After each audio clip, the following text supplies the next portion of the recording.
Good morning. Happy Friday. It's a little chilly out there this morning. Um, so happy Mother's Day this weekend to all the moms out there who've been working so hard, being mom, teacher, doing all your jobs, working from home. I appreciate you. So I hope you have a great weekend. Also, today for your to be announced, I decided let's try some art. So hopefully, Mrs. Hoskins isn't going to critique this too harshly. So, a couple of books I read yesterday had some camouflage and like some look for the picture things in them. So, Over in the Jungle had the camouflage number. So, the number 4 was green on a green leaf. So, I'm going to do a camouflage picture, or at least I'm going to try. And then another thing you can do if you don't want to do camo, this book that I read to you had numbers hidden. So, like the number 5 was on the Gila monster's back. So, the thing about that is if you decide to hide something in a picture, it kind of has to look like part of the picture. So, that 5 looked like the markings of the Gila monster. So, I have some colored pencils, and they're all sort of greenish.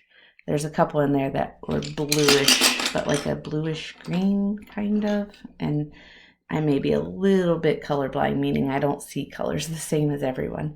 And then I had some crayons, some oil pastels, and some chalk. So I have a few different, I believe those are called mediums, what you create with.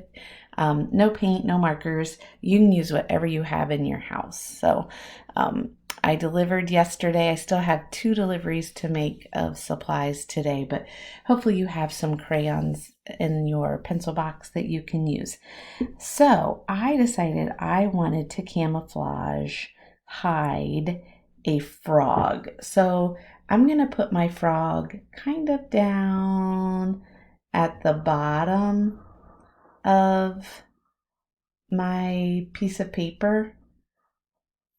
I really should have probably drawn this before I got on here. And I should have a picture to look at because I'm not an actual Mrs. Hoskins kind of gal where I can just pump out a frog here. But anyway, thanks for your kindness and not critiquing Mr. Frog. He's got a very large head, and I realize you can hardly see him. So then, I'm pretty sure frogs have giant eyeballs. So I don't want anything to stick out, too much. That sticks out a lot. So I'm going to continue working on my frog, and then I'm going to fill in the background with similar colors. Okay, so I'm not done because that frog is so easy to see. Yes, that is a frog. So I'm trying to add some background color. So here's a tip. Maybe don't use your strongest medium to draw your guy. I think he should be in pencil and the rest of it should be in oil pastels, because these oil pastels are so intense, and it's yo, that's a picture of a frog. And the background is what's kind of hiding here. So I'm going to keep working on it. I'll be back. Okay, so here's the lesson. I'm not an artist, but I tried to hide a frog so you couldn't find him. Do you guys see the frog in my picture? So since that was kind of an epic fail, I said, what if I hide some numbers from the other book? So I decided to hide Michael Jordan's number 23, but the 2 and the 3 are not together. So that was a little bit more successful, only because I was like, oh man, that was just terrible. So I'm going to not zoom. I got to move the computer because I don't know how to zoom. Okay, so you might want to pause it and see if you can find the 2, the 3, And there's also a frog. Share your pictures with Mrs. Jenkins, whether they're amazing or horrible, or maybe you just don't want to make a picture, and that's okay too.